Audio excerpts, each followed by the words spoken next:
Para nós é um motivo de alegria estar aqui no Arame.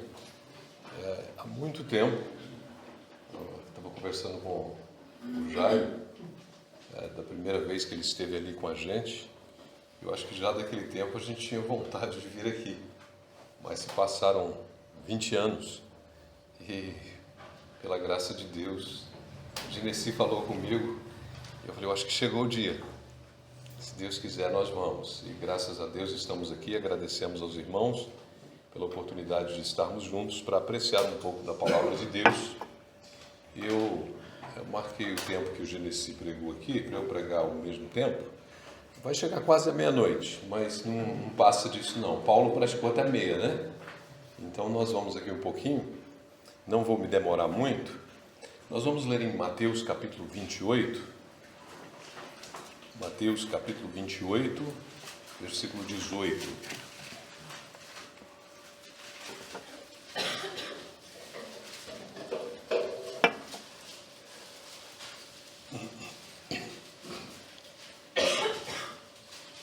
E chegando-se Jesus, falou-lhes dizendo: É-me dado todo o poder no céu e na terra, portanto ide e fazei discípulos de todas as nações, batizando-os em nome do Pai, do Filho e do Espírito Santo, ensinando-os a guardar todas as coisas que eu vos tenho mandado, e eis que estou convosco todos os dias até a consumação dos séculos. Amém. Vamos ter uma pequena oração. Nosso Deus e Pai, nós damos graças a Ti por estarmos reunidos aqui nesta noite. Agradecemos pela Tua preciosa palavra que temos ouvido, e o quanto ela tem ensinos preciosos para nós. Pedimos agora também a Tua instrução, em nome do nosso amado Salvador, o Senhor Jesus. Amém. Bem, eu gostaria de, durante esses dias, tratar principalmente de três temas. Eu queria falar um pouco a respeito da identificação daquele que é salvo com o Senhor Jesus Cristo, falar a respeito da participação e falar a respeito da diferenciação. Então, a identificação com o Senhor Jesus Cristo, a participação nas reuniões da igreja, nosso irmão já falou um pouco a respeito das reuniões aqui, e a diferenciação com o mundo.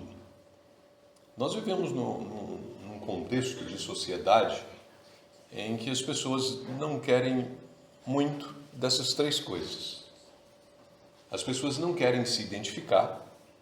A maioria das pessoas, por exemplo, lá entre nós, é muito comum você ver pessoas dizendo: olha, eu creio que um ser criou o universo, que criou todas as coisas, eu até creio naquilo que vocês chamam de Deus, eles falam para a gente, mas eu não quero me identificar com nada e com ninguém. Então é uma sociedade em que as pessoas não querem traçar uma linha de identificação. E o segundo ponto é que eles também não querem participar.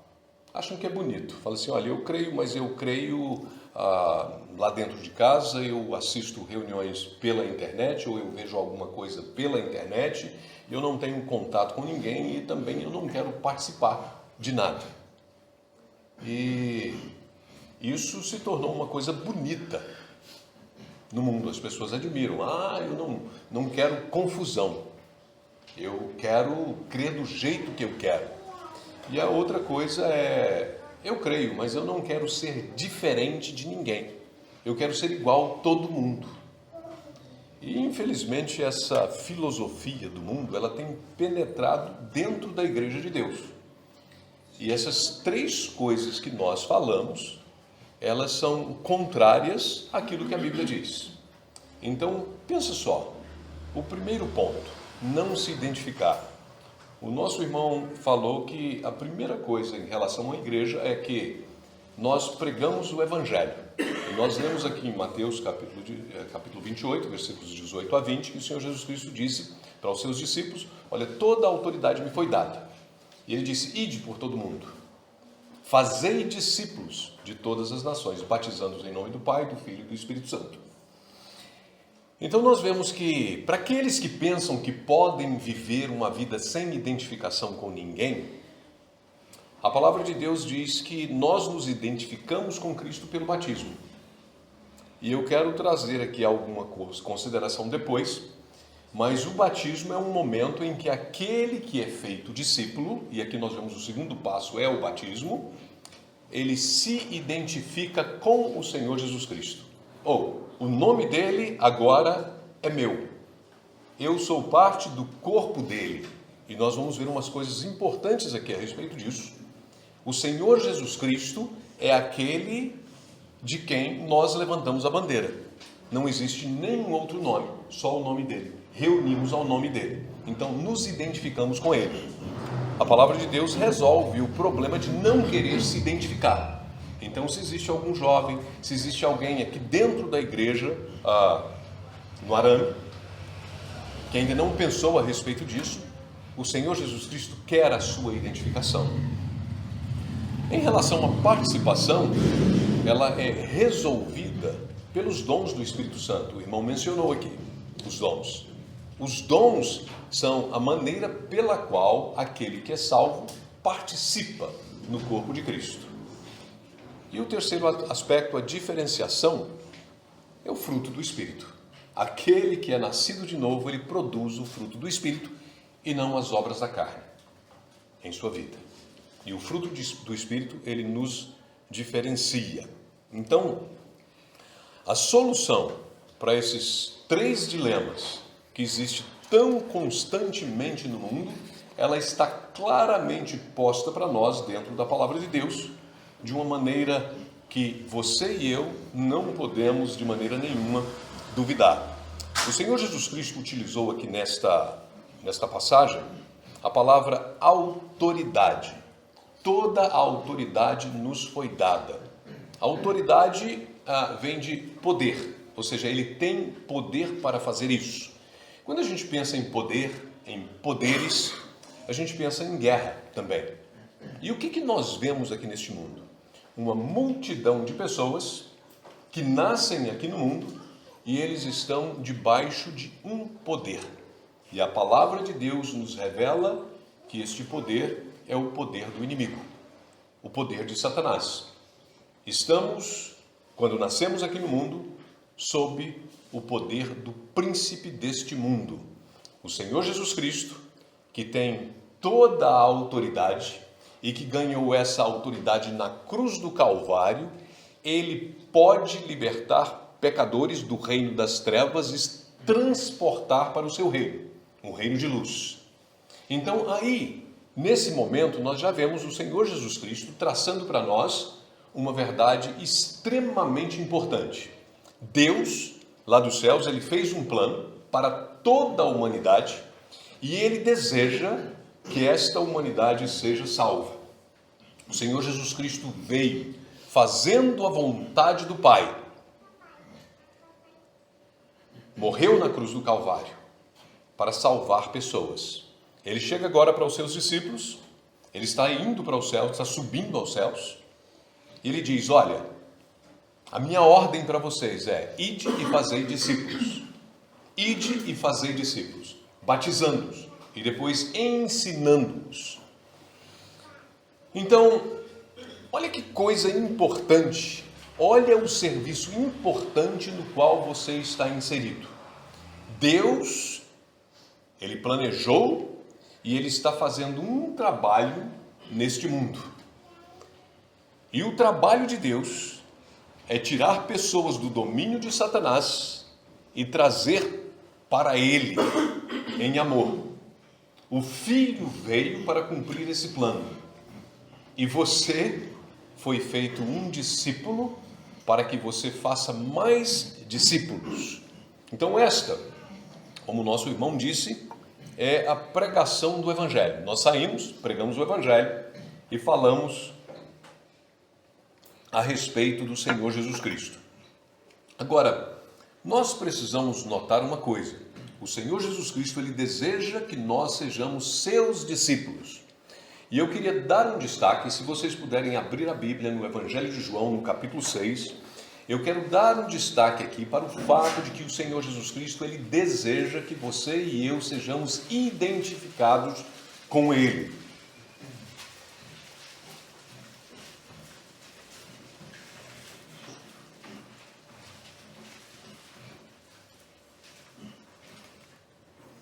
Olha só, no capítulo 6 do Evangelho de João, nós temos aqui uma multidão de pessoas que estavam atrás do Senhor Jesus Cristo.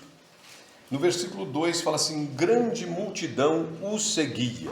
Eu não vou ler todos os versículos por causa do nosso tempo, mas diz aqui: a grande multidão o seguia, porque via os sinais que operava sobre os enfermos. No versículo 5, ele disse para Filipe: onde compraremos pão para estes comerem? Pulando para o versículo 12, fala que eles ficaram saciados e foram saciados com os pães que o Senhor Jesus Cristo multiplicou. Houve a multiplicação dos pães, eles ficaram saciados com aquilo que o Senhor Jesus Cristo deu para eles. Aí, depois que eles tiveram a sua fome física saciada, eles buscaram o Senhor Jesus Cristo, não viram, o Senhor Jesus Cristo tinha ido para o outro lado, e eles foram atrás do Senhor Jesus Cristo. No versículo 26, o Senhor Jesus Cristo vai dizer para eles: na verdade vos digo, que me buscais não pelos sinais que vistes, mas porque comestes do pão e vos saciastes. Trabalhai não pela comida que perece, mas pela comida que permanece para a vida eterna.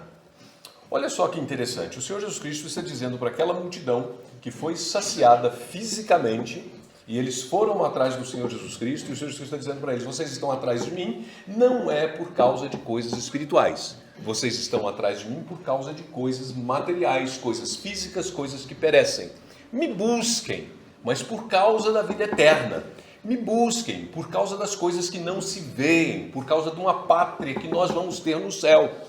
Será que este é o desejo de todos que estão aqui hoje à noite? O seu desejo é ser saciado espiritualmente? É isso que o Senhor Jesus Cristo está dizendo para aquela multidão de pessoas que estavam atrás dele. E ele diz: a obra de Deus é esta, que creais naquele que ele enviou. E ele diz: eu sou o pão da vida. Os vossos pais comeram maná no deserto, mas eu sou o verdadeiro maná. Ele está dizendo para aquela multidão. Aí ele começa um discurso. Ele diz assim: olha, se vocês não comerem da minha carne e não beberem do meu sangue, e eu imagino talvez aquela multidão arregalando o olho.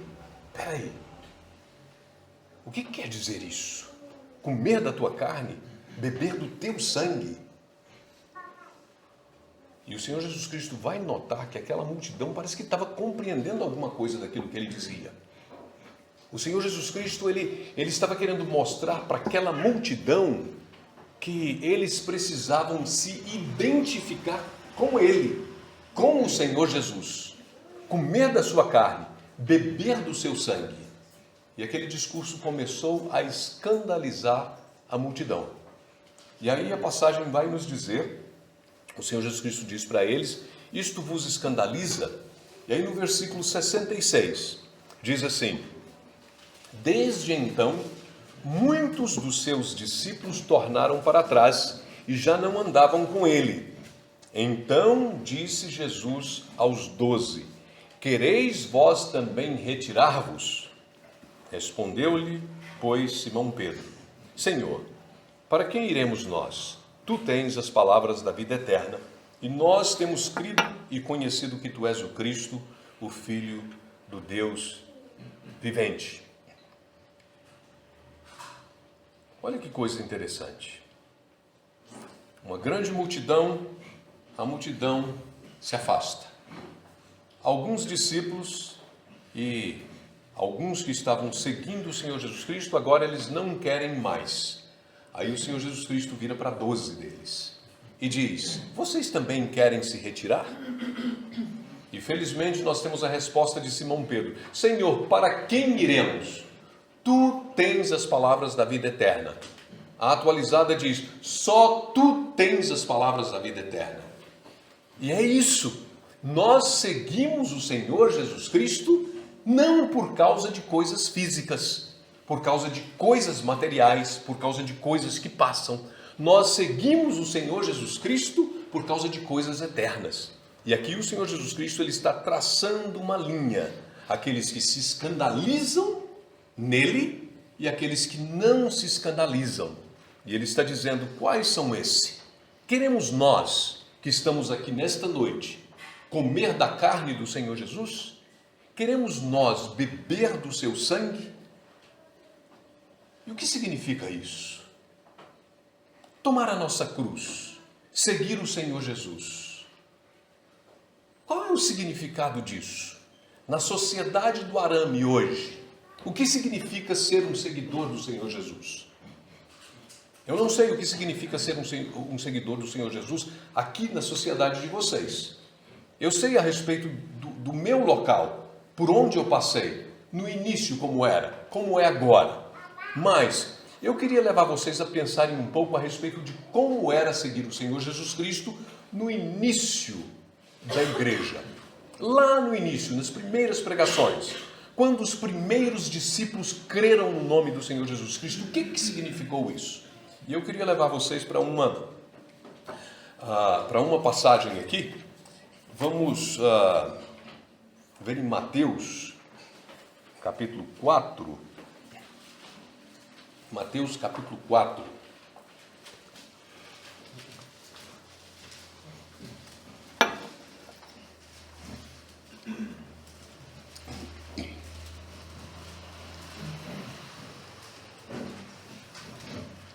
Diz assim, versículo 18.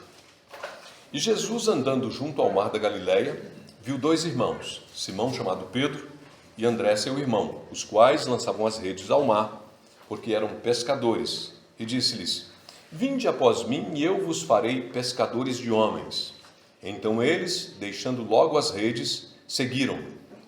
E adiantando-se dali, versículo 21, viu outros dois irmãos, Tiago, filho de Zebedeu, e João, seu irmão, num barco com o seu pai Zebedeu, e estavam consertando as redes, e chamou eles, e deixando-os imediatamente o barco e seu pai, seguiram. Então nós vemos aqui a história de 4 daqueles primeiros discípulos do Senhor Jesus. Aqui ele fala a respeito de Simão Pedro e André, seu irmão, e fala a respeito de Tiago e de João. Uma coisa que fica muito clara para nós aqui é que os primeiros dois, eles estavam lançando as redes ao mar. E quando o Senhor Jesus Cristo falou com eles, eles deixaram logo as redes e seguiram o Senhor Jesus. O que a palavra de Deus está dizendo para nós? Está falando aqui, olha, são os primeiros discípulos, seguidores do Senhor Jesus. Eles deixam as suas redes e eles seguem o Senhor Jesus. A profissão de pescadores de peixes ficou para trás. Agora o Senhor Jesus Cristo diz, vocês vão ser pescadores de homens. Aqueles homens deixaram mesmo as suas profissões.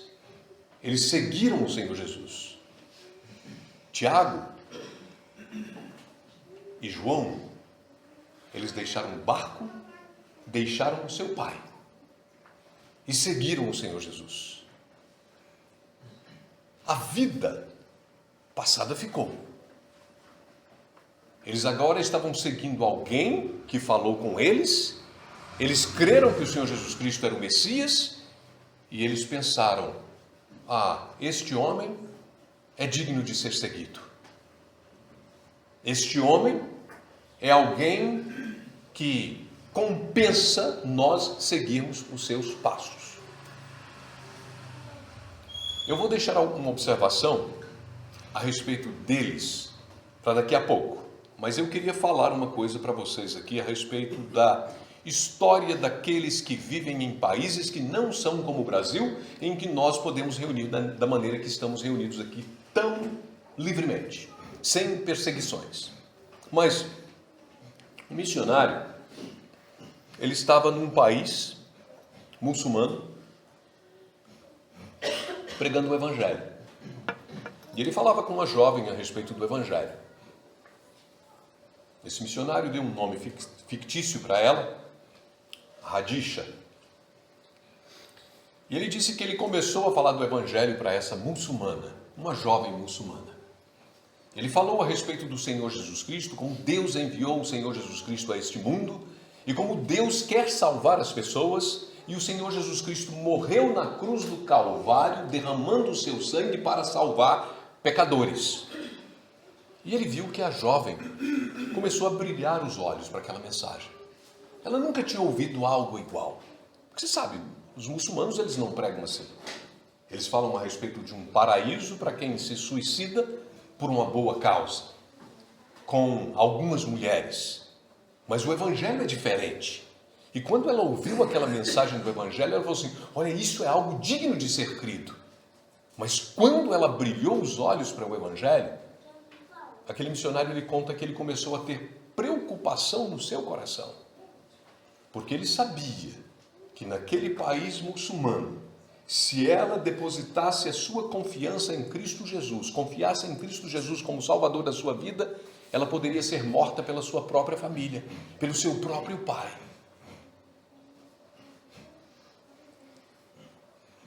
E aquela jovem perguntou para ele, o que eu faço para ser salva? E naquele momento ele pensou, o que eu digo?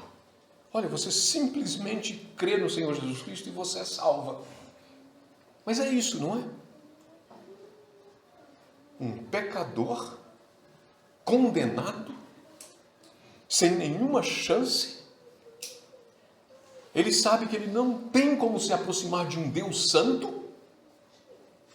E ele crê que Deus mesmo providenciou a salvação para ele, dando o seu filho para morrer na cruz do Calvário. E esse pecador se arrepende dos seus pecados e crê. O que acontece com essa pessoa? Ele é salvo. Paulo disse para o carcereiro, Senhores, o que devo fazer para ser salvo? Atos capítulo 16. E ele disse, crê no Senhor Jesus, será salvo tu e tua casa. Só que aquele missionário, ele sabia que ele precisava dizer para ela uma coisa muito importante. Olha, se você crê, você pode morrer. E ela creu. Mas sabe o que ela precisou fazer? Ela precisou fugir do seu país. Deixar toda a sua vida pregressa para trás. Ficou tudo para trás. Ela não podia mais ter contato com seus pais, com seus amigos, com a sua sociedade. E depois da sua conversão, ela arruma uma maneira de levar o Evangelho para o seu país, de maneira escondida. Por quê? Porque a fé no Senhor Jesus Cristo modifica a nossa vida. Ela é só um exemplo de quão drástica é essa mudança. Agora eu gostaria de apresentar na palavra de Deus para vocês aquilo que a palavra de Deus diz para nós que moramos aqui no Brasil, o que acontece com a nossa vida quando nós cremos no Senhor Jesus. Olha Romanos capítulo 6. Romanos capítulo 6.